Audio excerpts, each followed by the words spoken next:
Selamat datang di channel Simar Imam. Sembari mendengarkan tinggalkan like dan komentarnya bosku. Jangan lupa pasang headset kalian. Siapkan kopi dan camilan. Lupakan pahitnya kehidupan. Mari kita dengarkan sambil rebahan. Bab 401. Paman. Liu Yongqiang, Zhang Haimin dan yang lainnya berseru, merasa kedinginan. Namun pada saat kritis ini, sesosok tubuh bergegas keluar dengan sangat cepat seperti hantu, dan tiba-tiba meraih pergelangan tangan petugas yang memegang pisau. Ujung pisaunya berjarak 2 cm dari paha Sun Xingsheng dan akhirnya berhenti. Semua orang kaget, di bawah cahaya beberapa senter tentara TZ, mereka bisa melihat dengan jelas penampakan orang yang datang. Orang yang datang tidak lain adalah Chen Feng. Ekspresinya sangat jelek, dan matanya yang mematikan menatap lebih dari 20 tentara TZ. Dia berkata perlahan dalam bahasa Inggris, "Anda benar-benar telah berani dalam ambisi Anda. Karena Anda telah melintasi perbatasan dan datang ke tanah kerajaan naga kami, itu adalah sebuah invasi. Karena Anda adalah seorang penyerbu, saya harus memberitahu Anda betapa menyakitkannya itu." Saat dia berbicara, Chen Feng menggunakan kekuatannya untuk mendorong pergelangan tangan petugas itu ke atas. Hanya terdengar bunyi, klik, dan pergelangan tangan lawan langsung patah. Segera, dia menendang perut lawannya, menendang petugas kekar itu sejauh 3 meter dan tergeletak di tanah dengan panik. Semua orang tercengang. Tidak ada yang menyangka bahwa seseorang dari kerajaan naga dengan keterampilan abnormal seperti itu akan tiba-tiba muncul. Hati-hati. Sun Xingsheng juga terpana dengan metode Chen Feng, tetapi tiba-tiba melihat 2 tentara TZ mengangkat senjatanya. Sun Xingsheng tidak perlu mengingatkan Chen Feng bahwa seseorang sedang mengangkat senjata. Matanya sedikit menyipit, dan dia dengan cepat mengeluarkan pistol di pinggangnya. Senjata ini baru saja disita di pos negara TZ. Ia mengambil tindakan dengan sangat cepat, walaupun ia mencabut senjatanya lebih lambat dari lawannya. Terjadi 2 kali, bang-bang, dan 2 peluru ditembakkan, namun kedua pejuang nasional TZ tersebut belum juga menarik pelatuknya. Hampir tidak ada celah antara kedua peluru tersebut, dan mengenai punggung kedua senjata pejuang nasional TZ yang berpegangan tangan secara tidak memihak. Keduanya meratap, dan senjatanya jatuh ke tanah. Semua orang tercengang lagi, Chen Feng menembakkan senjatanya begitu cepat sehingga mereka tidak dapat mempercayainya. Tingkat keterampilan ini sungguh menakutkan.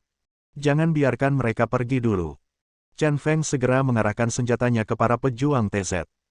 Hanya dengan tindakan sederhana ini, semua pejuang TZ begitu ketakutan hingga mereka melepaskannya, dan tidak ada yang memilih untuk melawan. Para prajurit negara TZ rakus akan kehidupan dan takut menjadi rentan, sehingga mereka hanya bisa mendapatkan kepercayaan diri dengan mengalahkan lebih banyak daripada lebih sedikit. Kini menghadapi Chen Feng yang memiliki skill abnormal, ia telah lama kehilangan semangat juangnya. "Saudaraku, terima kasih." Sun Xingsheng dan yang lainnya dibebaskan dan berdiri di samping Chen Feng. Chen Feng hanya tersenyum dan mengangguk tanpa banyak bicara. Segera, dia menatap petugas lainnya dengan mata dingin. Petugas itu ditolong oleh 2 tentara dan terus terbatuk-batuk. Setelah beberapa saat, dia berkata dengan sengit, "Kami tidak akan menyerah atas apa yang terjadi hari ini." Dia melambaikan tangannya dan hendak pergi bersama para prajurit. "Apakah aku menyuruhmu pergi?" Chen Feng tiba-tiba berbicara, suaranya dingin. Kelompok bajingan ini menginjakkan kaki di wilayah kerajaan naga, mempermalukan tentara kerajaan naga dengan semakin banyak intimidasi, dan kemudian membiarkan mereka pergi dengan nyaman. Bagaimana bisa ada hal baik seperti itu di dunia? Petugas itu segera berhenti dan berkata dengan marah, "Sialan orang Longguo, kamu sombong sekali, maka kita tidak akan pergi, semuanya patuhi perintah, jangan gunakan senjata, ambilkan pisaumu untukku, aku akan bertanggung jawab atas nyawa siapapun." Kata-kata Chen Feng bisa dibilang membuatnya mempertaruhkan nyawanya. Dia tidak percaya, ada 28 orang, dan mereka tidak bisa mengalahkan 8 pihak lainnya. "Saudaraku, mundurlah dan kita akan melawan mereka." Prajurit naga tidak pernah takut pertarungan tangan kosong, bahkan jika kita bertuju melawan lebih dari 20 orang. Sikap petugas TZ menyulut semangat juang Sun Xingsheng lagi. Sayang sekali dia ditundukkan sekarang adalah kesempatan bagus untuk mendapatkan kembali harga dirinya. Tentu saja, kita harus melakukannya. Kapan para prajurit kerajaan naga pernah takut dengan benda-benda berlumpur dari kerajaan TZ ini? Chen Feng mendengus dingin, tetapi menghentikan Sun Xingsheng dengan satu tangan dan berkata, "Namun, agar untuk meninggalkan kesan yang baik untuk anjing-anjing ini, saya akan menangani mereka, Anda istirahat saja." Apakah kamu sendirian? Jangan. Sun Xingsheng tertegun, tetapi sebelum dia bisa menyelesaikan kata-katanya, dia melihat Chen Feng bergerak. Segera setelah itu, terjadi kejadian yang tidak dapat dia percayai dalam hidupnya. Saya melihat Chen Feng dirasuki oleh Dewa Perang, bertarung melawan 28 tentara dari negara TZ dengan kekuatan satu orang. 7 menit, hanya 7 menit, hasilnya diumumkan. Chen Feng berdiri dengan dominan di tengah, dengan dia sebagai intinya, lingkaran tentara TZ tergeletak di tanah, meratap dan tersebar ke segala arah. Mereka semua berlumuran darah, ada yang jarinya terpotong, ada yang telinga terpotong, ada yang pahanya disayat, dan ada pula yang ditusuk di perut bagian bawah. Singkatnya, semua orang mengalami luka, yang tidak fatal tetapi tinggalkan luka yang memalukan. Beri kamu waktu setengah jam untuk meninggalkan tanah kerajaan naga, jika tidak, aku akan membunuhmu. Chen Feng berkata dengan suara yang sangat lembut, tapi itu sombong, seperti pernyataan kematian, yang menyayat hati. Para prajurit dari negara TZ sangat ketakutan sehingga mereka melarikan diri dari tempat kejadian sambil berguling dan merangkak. Ini adalah kenangan buruk dalam hidup mereka dan pertempuran paling memalukan. Dengan cara ini, penyergapan yang dirancang dengan hati-hati oleh tentara TZ gagal total karena intervensi Chen Feng yang tidak disengaja. Itu juga menulis bab yang memalukan dalam konflik perbatasan antara kerajaan naga dan kerajaan TZ. Saudaraku, kamu. Sun Xingsheng, yang selalu menyebut dirinya pria tangguh, sedikit tergagap setelah melihat keterampilan Chen Feng. Dia masih merasa bersemangat. Penghancuran tentara TZ oleh Chen Feng barusan benar-benar menyenangkan.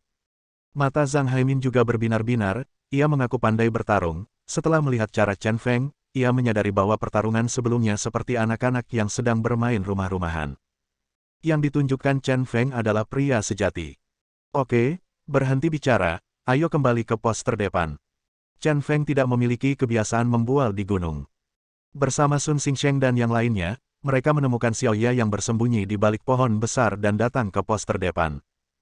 Pos terdepannya sangat sederhana, hanya dengan beberapa bungalow dan halaman.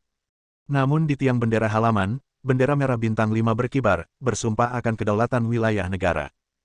Ayo, Chen Feng, jangan sopan. Tidak ada yang baik di sini. Kita puas saja dan minum anggur untuk pemanasan. Sun Xingsheng sangat antusias dan menarik Chen Feng dan Xiaoya untuk datang ke kantin. Ada beberapa minuman dan hidangan sederhana di atas meja, serta sepiring roti pipih. Di pos perbatasan, hal itu dianggap mewah. Chen Feng berkata sambil tersenyum, terima kasih banyak, Nona Xiaoya dan saya sudah lama lapar. Dia mengambil 2 kue, memberikan satu kepada Xiaoya, dan melahap beberapa suap.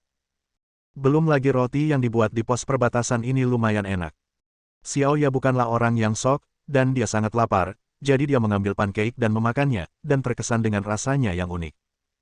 Sun Xingsheng mengambil sebotol minuman keras lagi dan menuangkan segelas untuk Chen Feng.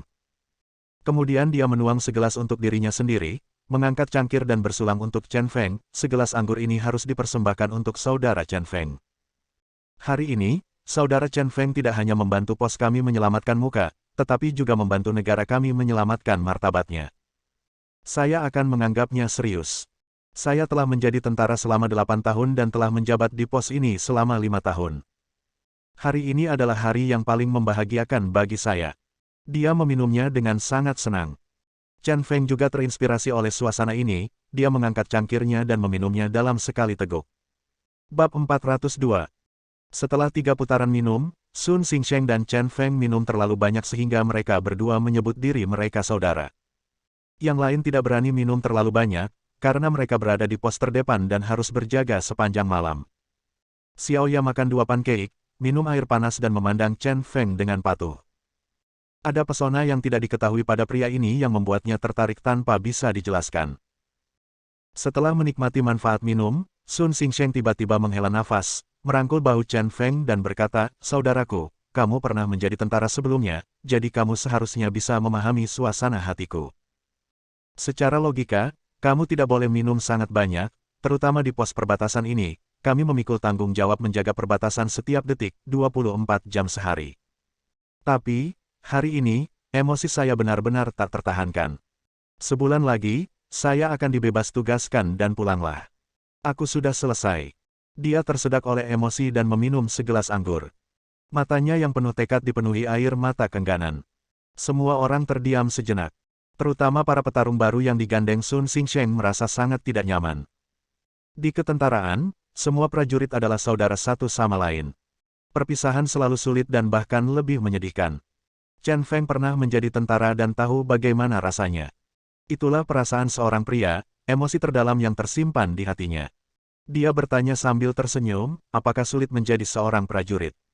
Su Xingsheng mengangguk, sulit, terutama di pos perbatasan ini, bahkan lebih menyedihkan. Saya telah pulang ke rumah 5 kali dalam beberapa tahun terakhir, dan setiap kali aku kembali, anak-anakku melihatku. Rasanya seperti orang asing, kali ini aku kembali, aku bisa menghabiskan waktu bersama keluargaku.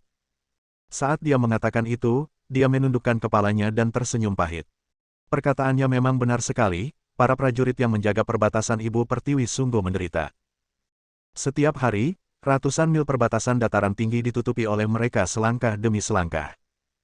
Jauh di pegunungan, iklimnya keras, dengan perbedaan suhu yang besar dan angin kencang.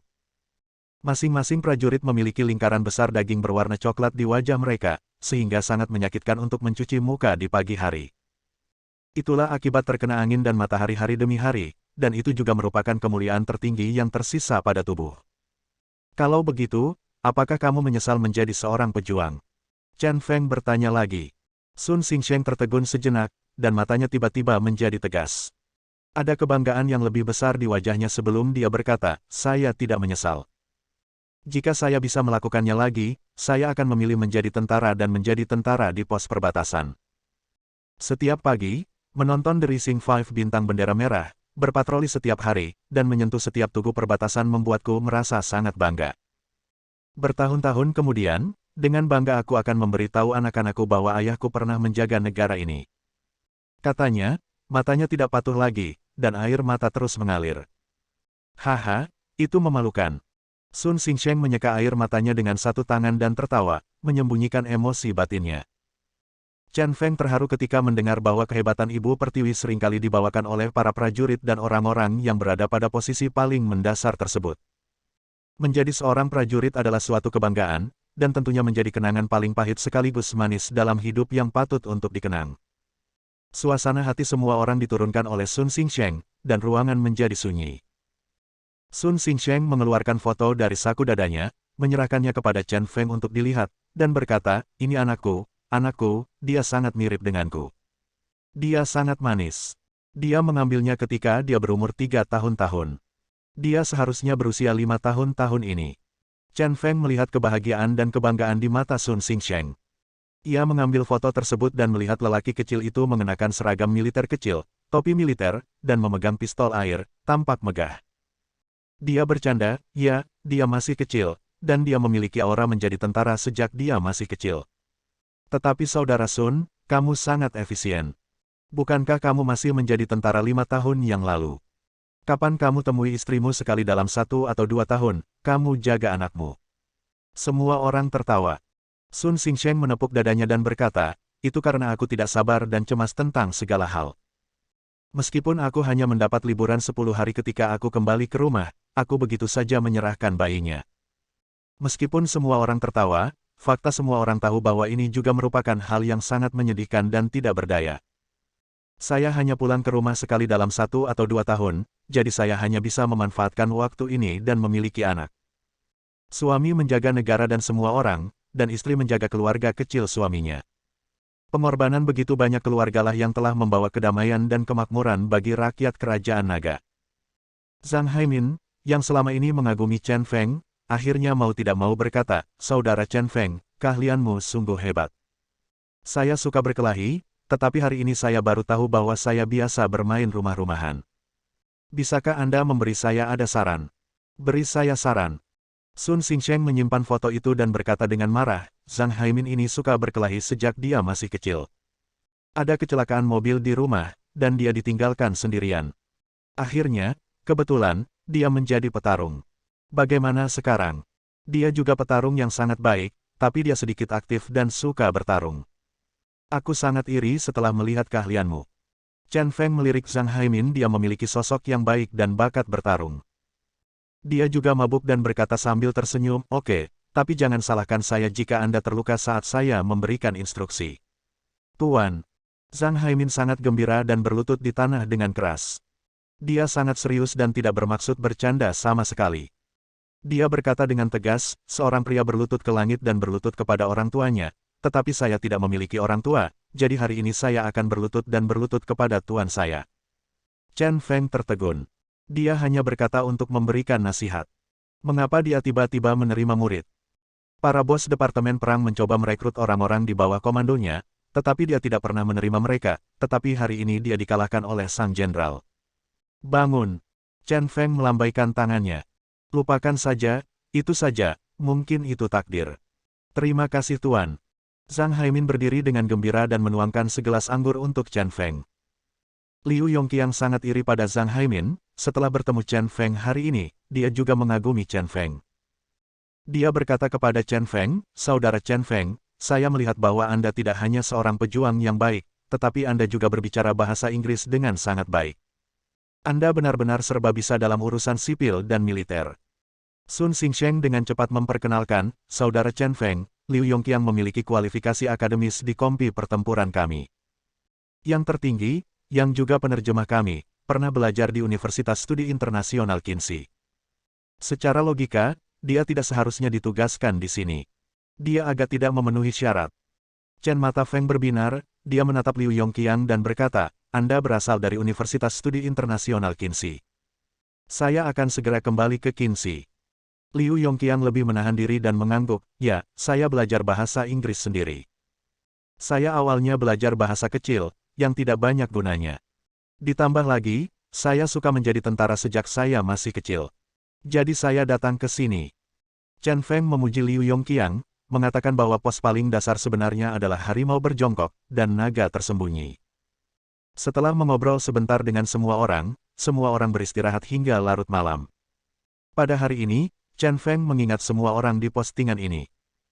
Para pembela negara yang wajahnya ditutupi daging dan kulit itu meledak. Nama saya Sun Xingsheng. Saya berasal dari Rizhao, Provinsi Shandong. Saya telah menjadi tentara selama 8 tahun. Saya akan segera dibebas tugaskan dan saya dapat bertemu anak-anak saya. Nama saya Liu Yongqiang. Saya dari Kabupaten Wugong, Provinsi Qin. Saya telah menjadi tentara selama 3 tahun. Saya berharap suatu hari nanti, bisa menjadi penerjemah sejati. Nama saya Zhang Haimin, dari Langzhong, Provinsi Sichuan, dan saya telah menjadi pejuang selama 5 tahun. Impian saya adalah menjadi seorang pejuang. Nama saya Qi Wei, dari Guangnan, Yunnan, dan saya pernah menjadi seorang pejuang. 3 tahun kemudian, saya berharap dapat berpartisipasi dalam parade militer suatu hari nanti. Kami berjanji negara dan rakyatnya, kami tidak akan pernah memperkecil wilayah kami atau kehilangan kedaulatan kami. Bab 403. Keesokan paginya, pos terdepan melakukan kontak dengan garnisun terdekat. Karena Qiao An mendapat kabar tentang Chen Feng dan sudah membuat pengaturannya. Jadi, sebuah jeep melaju ke pos terdepan dan menjemput Chen Feng dan Xiaoya. Zhang Haimin mengerucutkan bibirnya dan terlihat tidak senang. Chen Feng sangat tidak kompeten sebagai seorang master sehingga dia pergi begitu saja tanpa mengajarkan satu gerakan pun. Oke, wajahku muram pagi-pagi sekali. Aku akan bersemangat hari ini dan lebih waspada saat berpatroli di perbatasan. Para pejuang TZ itu menderita kerugian besar dan mungkin akan membalas dendam pada kita. Sun Xingsheng menendang. Dia merentangkan kakinya ke pantat Haimin dan mengusap wajahnya. Sepotong besar kulit hitam keriput di wajahnya terlepas. Zhang Haimin kemudian mengemas seragam militer dan senjatanya. Pedang, senjata pendek, senapan, kacamata, topeng. Dia memikirkan kata-kata Chen Feng bahwa dia pasti akan kembali untuk melihatnya, dan kemudian suasana hatinya sedikit mereda. Dalam waktu kurang dari setengah jam, semua orang sudah siap kembali, berbaris, dan bersiap untuk hari baru berpatroli di perbatasan. Maaf mengganggumu, kami ingin bertanya tentang seseorang. Pada saat ini, sekelompok orang muncul di pos terdepan tanpa bisa dijelaskan seperti jatuh dari langit. Pemimpinnya sangat tinggi, dengan rambut putih. Di belakangnya ada 7 pria berbadan besar berseragam kamuflase.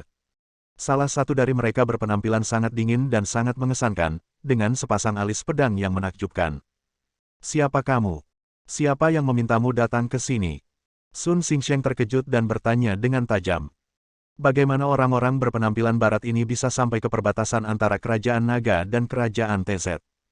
Dan itu sangat sunyi. Baginya, itu sungguh sulit dipercaya. Liu Yongqiang, yang berada di sebelahnya, menerjemahkan kata-kata Sun Xingsheng ke dalam bahasa Inggris.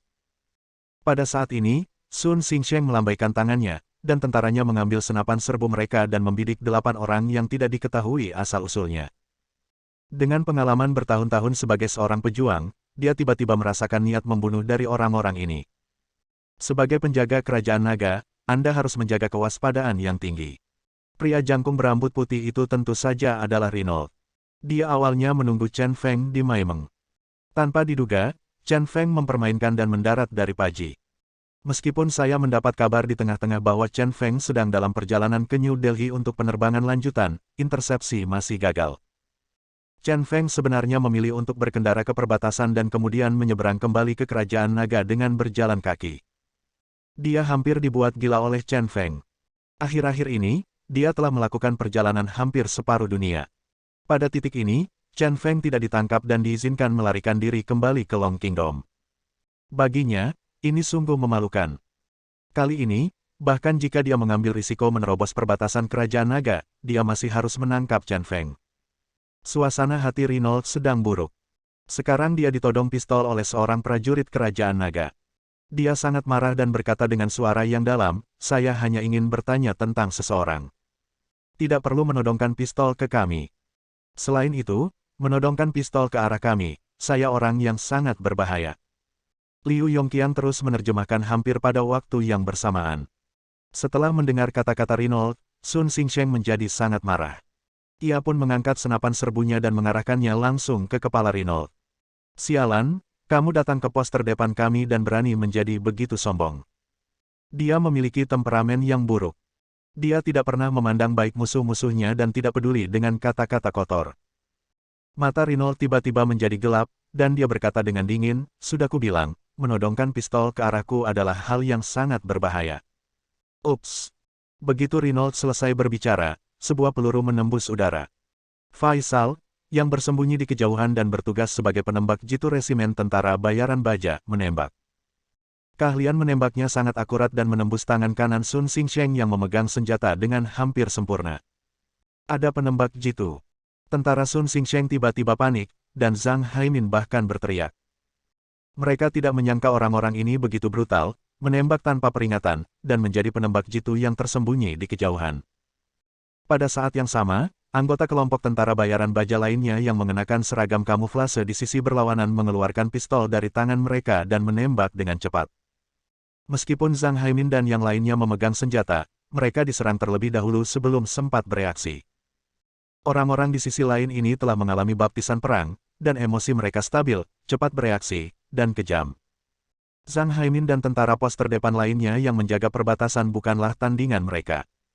Suara tembakan, bang bang bang, terdengar, dan seperti Sun Xingsheng, Zhang Haimin dan lainnya juga ditembak di tangan orang-orang bersenjata. 7 dari mereka sudah memegang pelatuknya, tetapi tidak ada satupun yang bisa menembakkan senjatanya. Kesenjangan kekuatannya terlalu besar. Tidak. Sun Xingsheng sangat marah ketika dia melihat salah satu prajuritnya terluka. Meski tertembak di punggung tangan kanannya, ia mengeluarkan pistol di pinggangnya dengan tangan kiri. "Aku akan membunuhmu bajingan." Sebelum tangannya mencapai titik tertinggi, Saladin, yang berada di belakang Reynolds, terbang dengan snap. Salahuddin memegang pisau pendek di tangan kanannya dan menebaskannya ke ketiak kiri Sun Xingsheng dengan kecepatan kilat. Secepat serigala liar memburu mangsanya. Ah! Dengan suara ratapan, seluruh lengan kiri Sun Xingsheng terbang keluar. Seketika, darah muncrat. "Paman!" Liu Yongqiang dan yang lainnya semuanya tercengang dan berteriak keras. Kemarahan mereka melonjak, mata mereka terbelalak, seolah-olah mereka gila dan ingin melawan Salahuddin. Namun, sebelum mereka dapat mengeluarkan senjata pendeknya, anggota Steel Mercenary Group juga mulai bergerak. Orang-orang ini dipersenjatai dengan pisau pendek dan sangat kejam. Hanya setelah beberapa ronde, ketujuh petarung, seperti Sun Xingsheng, lengan kirinya dipotong. Darah menyembur keluar, dan tanah menjadi merah. Adegan itu sungguh kejam. Tidak. Sun Xingsheng berlutut dengan satu kaki, merasa patah hati saat melihat tentaranya begitu hancur. Seluruh tubuhnya gemetar, tapi dia sangat tidak berdaya. Reynolds menghampiri Sun Xingsheng dan meminta seseorang untuk meraih Liu Yongqiang dan berkata, saya hanya bertanya tentang seseorang, mengapa kamu harus berjuang begitu keras? Setelah mendengar terjemahan Liu Yongqiang, Sun Xingsheng berkata dengan darah di mulutnya, ini adalah setiap orang asing yang masuk ke wilayah kami adalah sebuah invasi. Invasi. Kalian orang-orang bangsa naga sungguh konyol. Aku akan membiarkan apa yang disebut rasa kedaulatan kalian diinjak dan dirusak hari ini. Reynolds membuka kancing yang pertama kancing bajunya. Lalu berbalik dan melihat tiang bendera lurus dan bendera merah berkibar. Kerajaan naga yang licik, kerajaan naga yang penuh kebencian. Dia berbalik dan langsung menendang tiang bendera. Kekuatannya begitu besar sehingga tiang bendera besi yang tinggi itu roboh. Bendera merah yang berkibar pun jatuh ke tanah, dan seketika kehilangan kemampuannya untuk menari. Kamu bisa membunuhku, tapi kamu tidak bisa menghina negaraku. Aku akan bertarung denganmu. Sun Xingsheng meraung, matanya merah darah, dan dia bisa merasakan napasnya yang cepat. Ia sangat marah dan malu, bendera ini melambangkan negara dan merupakan kejayaan yang ia jaga sepanjang hidupnya, namun malah diinjak-injak. Ini lebih menyakitkan daripada membunuhnya. Dia menggunakan seluruh kekuatannya dan bergegas menuju Reynolds. Tubuh yang rusak itu terbang, membuka mulutnya, dan menggigitnya seperti binatang buas. Adegan ini sangat heroik. Dasar naga senegaranya yang bodoh. Reynolds mengayunkan tinjunya dan memukul langsung kepala Sun Xingsheng. Sun Xingsheng dipukuli dengan sangat keras hingga dia kehilangan kesadaran dan jatuh ke tanah, sekarat. Bab 404. Paman. Pada saat itu, waktu seakan membeku. Suaranya juga terdengar membosankan.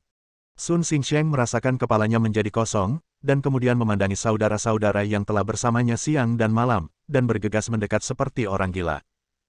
Dia ingin bicara, berteriak, menghentikan mereka. Tapi tidak ada suara yang keluar dari mulutnya. Adegan beku itu masih ditampilkan bingkai demi bingkai, tetapi mereka adalah penjahat yang ganas, menyemburkan lidah api dari pistol mereka, menjatuhkan saudara-saudara yang terbang ke arah mereka ke tanah.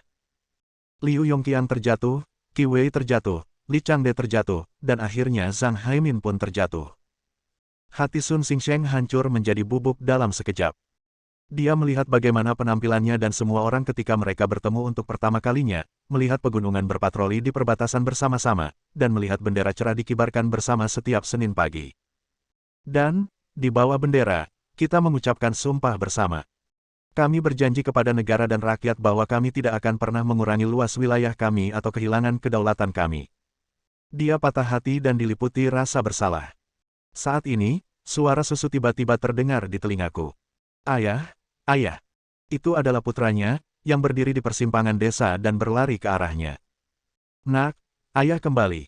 Akhirnya, mata Sun Xingsheng tertutup selamanya. Kekuatan kelompok tentara bayaran baja terlalu menakutkan, dan bahkan lebih kejam lagi dalam hal membunuh orang.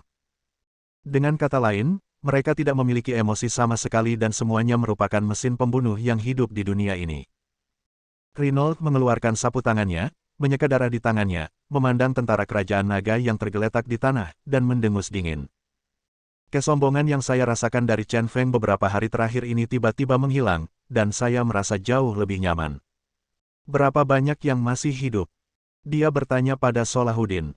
Saladin berkata dengan suara serak, ada 3 orang yang hidup, dan salah satunya hampir mati. Saya secara khusus meninggalkan penerjemah yang bisa berbahasa Inggris ini. Reynolds mengangguk puas dan berkata, tarik penerjemah yang masih hidup itu. Tanya dia untuk melaporkan berita dan memberitahu Chen Feng bahwa jika Xiaoya tidak dibawa ke sini dalam waktu 1 jam, mayat semua orang di pos terdepan ini akan dikumpulkan. Chen Feng dan Xiaoya pergi ke perbatasan terdekat dengan jeep. Itu juga wilayah garnisun terbesar. Orang yang bertanggung jawab menjemput mereka adalah seorang paman bernama Tang, yang didampingi oleh pasukan pengawal. Paman Tang juga seorang prajurit veteran selama bertahun-tahun, dan dia bersenang-senang mengobrol dengan Chen Feng di dalam mobil. Saat ini, mobil di belakang menghentikan jeep, dan seorang petugas komunikasi berlari. Prajurit komunikasi mengambil peralatan komunikasi dan berkata kepada Paman Tang, laporkan ke Paman, Kapten Sun Du ingin berbicara dengan Chen Feng. Chen Feng menyipitkan matanya, sedikit aneh. Melihat hampir sampai, mengapa Kapten Sun Du begitu ingin berbicara dengannya saat ini. Segera, dia mendapat firasat buruk dan dengan cepat mengambil telepon komunikasi dari tangan pejuang komunikasi. Hei, saya Chen Feng. Kamerat Chen Feng, saya Sun Xing. Saya seharusnya tidak mengganggu Anda, tetapi sekarang sesuatu yang besar telah terjadi dan saya harus mendiskusikannya dengan Anda. Suara cemas Kapten Sun Du terdengar dari sisi lain. Ada apa? Chen Feng juga mengerutkan kening. Komandan Sun berkata, saya baru saja menerima laporan dari pos 102. Ngomong-ngomong, ini pos tempat Anda berada tadi malam. Pos tersebut baru saja diserang oleh sekelompok gangster tak dikenal. Personil di pos tersebut terluka parah. Diperkirakan beberapa dari mereka sudah mati. Itu adalah pemimpin geng gangster itu, memaksa Liu Yongqiang untuk menghubungi kami. Gangster itu sekarang meminta Anda membawa mes Xiaoya ke pos 102 sendirian, jika tidak, semuanya para prajurit di pos akan dibunuh. Chen Feng terdiam sesaat, dan kemarahan di hatinya tiba-tiba naik. Dan seluruh tubuhnya memancarkan aura pembunuh yang mengerikan. Para pelacur ini hanya memakan keberanian hati beruang dan keberanian macan tutul. Dia benar-benar melintasi perbatasan kerajaan naga dan menyerang pos perbatasan kerajaan naga. Ini adalah invasi. Siapapun yang menyerang kerajaan naga akan dihukum. Jika bajingan ini tidak dikuliti, dia tidak akan disebut Chen gila. Kapten Sun Du, saya akan meminta Paman Tang untuk mengawal Nona Xiaoya ke tempat Anda. Saya akan menyelamatkan orang-orang sendiri. Sekarang Anda menempatkan semua orang dalam kesiapan tempur. Dalam 1 jam, terlepas dari apakah saya kembali atau tidak, pimpin orang ke pos 102. Kata Chen Feng hampir meraung. Kapten Sun Du berkata, saya menerima perintah dari atasan saya sebelumnya, meminta saya untuk mematuhi perintah Anda. Kemudian saya akan mematuhi perintah tersebut dan membiarkan Paman Tang membantu Anda tanpa syarat. Setelah menutup telepon, Chen Feng mengambil senapan serbu dan pistol dari tangan prajurit. Hanya tersisa satu sopir yang mengantarnya ke pos 102. Dan Paman Tang, bersama prajurit yang tersisa, mengantar Xiaoya ke markas resimen. Meski jalan belakang bergelombang, Chen Feng meminta pengemudi memaksimalkan pedal gas. Jalan pegunungan sulit dinavigasi, dan roda mobil hampir kabur. Pada akhirnya, butuh waktu kurang dari 30 menit untuk kembali ke pos 102. Namun, Chen Feng meminta pengemudinya untuk memarkir mobilnya 3 km dari pos terdepan dan mencari pohon besar sebagai tempat berteduh. Sedangkan untuk dirinya sendiri, dia berjalan dengan tenang menuju pos terdepan. Hanya berjarak sekitar 7 atau 800 meter dari pos jaga, dia berbaring di rerumputan dan melihat ke dalam pos jaga. Pos terdepan sangat sunyi dan menyedihkan. Depresi seperti ini berbau kematian, dingin dan dingin. Berjalan di ambang kematian selama bertahun-tahun telah membuat Chen Feng secara alami waspada terhadap bahaya. Dia hampir yakin bahwa pos terdepan ini telah menjadi kuburan yang didirikan oleh Renault dan lainnya. Jika kamu ingin membunuhku, itu tergantung apakah kamu memiliki gigi yang bagus. Chen Feng bergumam pada dirinya sendiri. Kunci masalahnya sekarang bukanlah bertarung dengan Renault dan yang lainnya. Dia harus menenangkan amarah di dadanya dan mencari tahu dulu apakah ada orang yang masih hidup. Jika ada yang masih hidup, menyelamatkan mereka adalah prioritas pertama. Adapun pembunuhan, itu yang kedua. Setelah mengambil keputusan, dia hendak bangun dan menuju ke pos terdepan, ketika tiba-tiba cahaya terang muncul di depan matanya. Cahaya terang ini terlalu familiar baginya. Itu seharusnya merupakan cahaya yang dipantulkan dari pandangan senapan sniper. Brengsek. Dia dengan cepat menurunkan tubuhnya dan diam-diam mengunci lereng tinggi dari arah datangnya cahaya tadi. Dasar jalang, aku hampir ketahuan, jadi aku akan membunuhmu dulu. Chen Feng mengambil segenggam tanah dan menyekannya di wajahnya. Lalu, dia membuat topi besar dari rumput liar. Dia menyamar dan kemudian diam-diam mendekati titik penembak jitu. Penyembunyian gunung dan perjalanan gunungnya telah lama mencapai titik semurni api. Selama titik penembak jitu diketahui, pada dasarnya mustahil pihak lain dapat menemukannya lagi. 20 meter, 10 meter, 9 meter. 3 meter, 2 meter. Agar tidak membuat musuh waspada, Chen Feng tidak memilih menggunakan pistol, melainkan memegang pisau putih di tangannya dan menukiknya. Namun saat ia hendak mendekati penembak jitu lawan, kakinya tiba-tiba lemas dan ia meleset. Kemudian seluruh orang itu jatuh ke dalam lubang yang dalam. Baru pada saat itulah Chen Feng menyadari bahwa penembak jitu itu hanyalah boneka. Boneka ini jelas merupakan jebakan untuk memikatnya. Bab 405. Cepat, keputusasaan putih telah jatuh ke dalam jebakan. Saat Chen Feng jatuh ke dalam jebakan, 2 halaman rumput di sekitarnya tiba-tiba bangkit. Ternyata ada seseorang yang bersembunyi di bawah halaman, penyamaran yang sempurna. Perangkap ini dirancang dengan cermat oleh mereka. Lebar jebakan lebih besar dari rentang lengan seseorang, dan badan gua seperti labu sehingga tidak mungkin untuk didaki dengan bantuan dinding gua. Begitu Anda jatuh, mustahil untuk muncul. Selain itu, ada beberapa granat yang terkubur di dalam perangkap, yang pasti akan meledak selama Chen Feng jatuh. Dengan cara ini, White Despair yang legendaris pasti akan mati. Namun, begitu kedua anggota Steel Mercenary Group bangkit dan hendak melangkah maju, mereka melihat pemandangan yang tidak dapat dipercaya oleh mereka. Saya melihat tubuh Chen Feng terpelintir hingga ekstrim saat jatuh. Tubuh bagian atas berputar searah jarum jam dan tubuh bagian bawah berputar berlawanan arah jarum jam.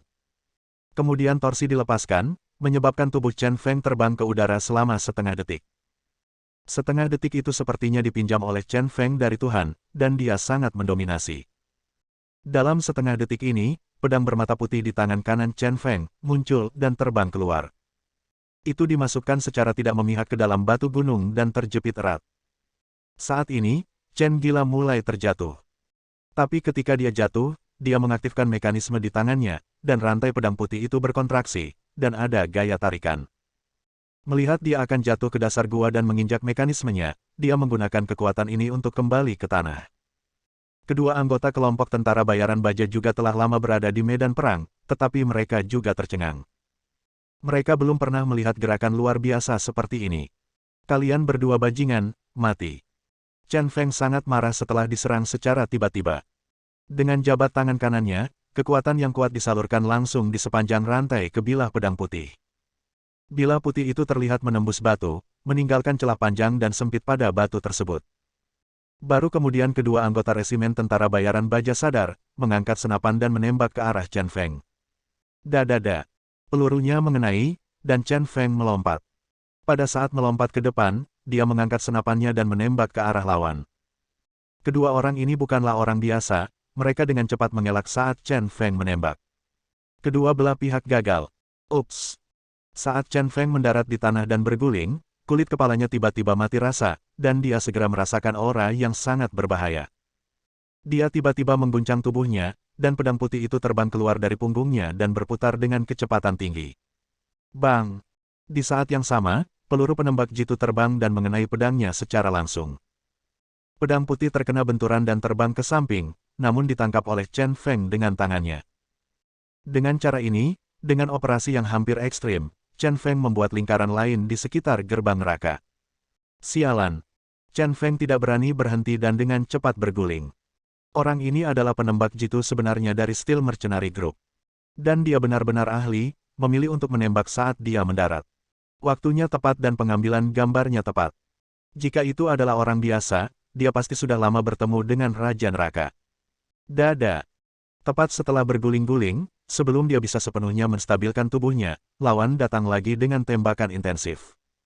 Bunuh kedua bajingan ini dulu. Chen Feng meletakkan senapan serbu di punggungnya, membuat lubang di tanah dengan kakinya, dan bergegas keluar. Dia bergegas menuju dua anggota tim tentara bayaran baja yang menyergapnya dengan kecepatan sangat tinggi, tubuhnya berbayang, menghindari peluru lawan. Keduanya tangguh dalam pertempuran dan akan sulit dibunuh dalam baku tembak, dan bahkan jika bisa, itu akan memakan waktu. Tapi begitu mereka mendekat, dengan kekuatan tangannya, kedua orang ini pasti akan mati.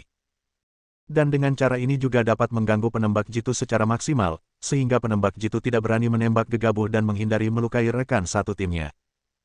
Kedua anggota Steel Mercenary Group panik ketika mereka melihat Chen Feng mendekati mereka dan melepaskan beberapa tembakan, tetapi semuanya meleset.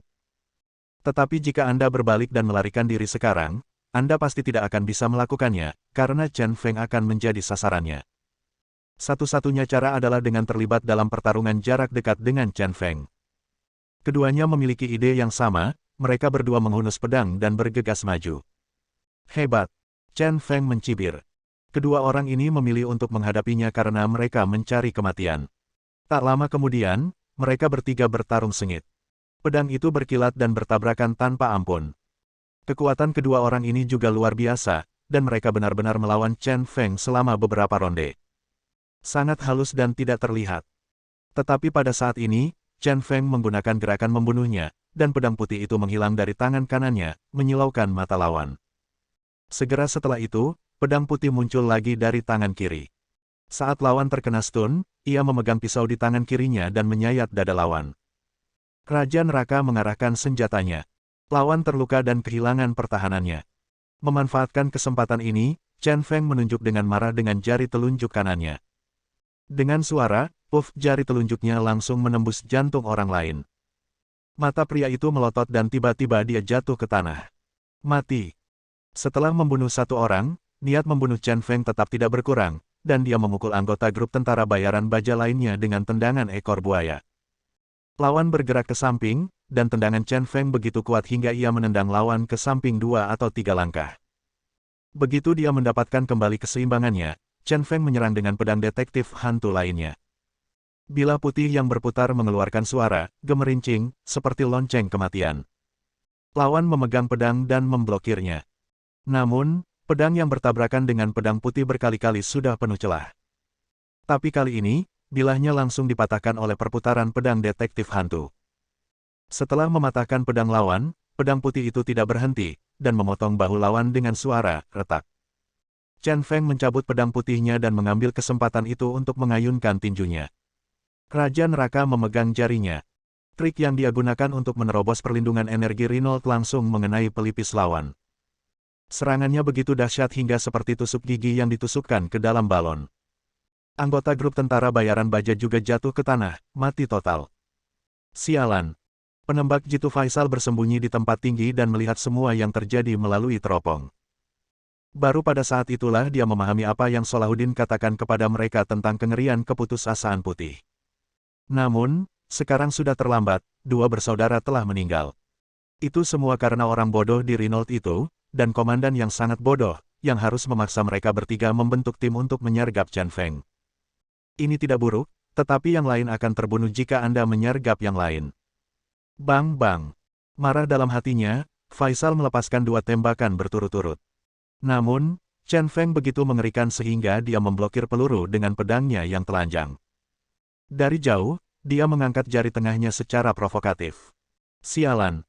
Faisal berteriak dan melepaskan 2 tembakan lagi. Tapi semuanya sia-sia, dan Chen Feng terbang ke arahnya dengan kecepatan yang sangat cepat. Tidak bagus. Memikirkan apa yang terjadi pada rekan satu timnya barusan, dia merasa sedikit takut di dalam hatinya. Dia segera berdiri dan berlari menuju pos terdepan. Bodoh sekali. Melihat Faisal berdiri dan melarikan diri, Chen Feng diam-diam mencibir. Kemampuan bertarung penembak jitu biasa rata-rata, dan tidak mungkin mereka menghindari peluru seperti 2 anggota Steel Mercenary Group tadi. Terlebih lagi, melarikan diri sekarang berarti meminta kematian. Saat Chen Feng berlari, dia mengangkat senapannya. Tidak ada kehilangan kecepatan, 2 semburan sangat solid. Bang bang. Peluru itu terbang dan mengenai punggung Faisal. Ah! Faisal jatuh ke tanah dengan suara ratapan. Crazy Chen menyusulnya dalam beberapa langkah, mengangkat senjatanya dan mengarahkan ke kepala Faisal. Berani menginjakkan kaki di kerajaan naga, ini adalah hal terbodoh yang pernah kamu lakukan dalam hidupmu. Mata Chen Feng menjadi dingin dan dia langsung menembak. Pelurunya meledak di kepala Faisal, darah dan daging berceceran. Bersambung. Nantikan bab selanjutnya bosku.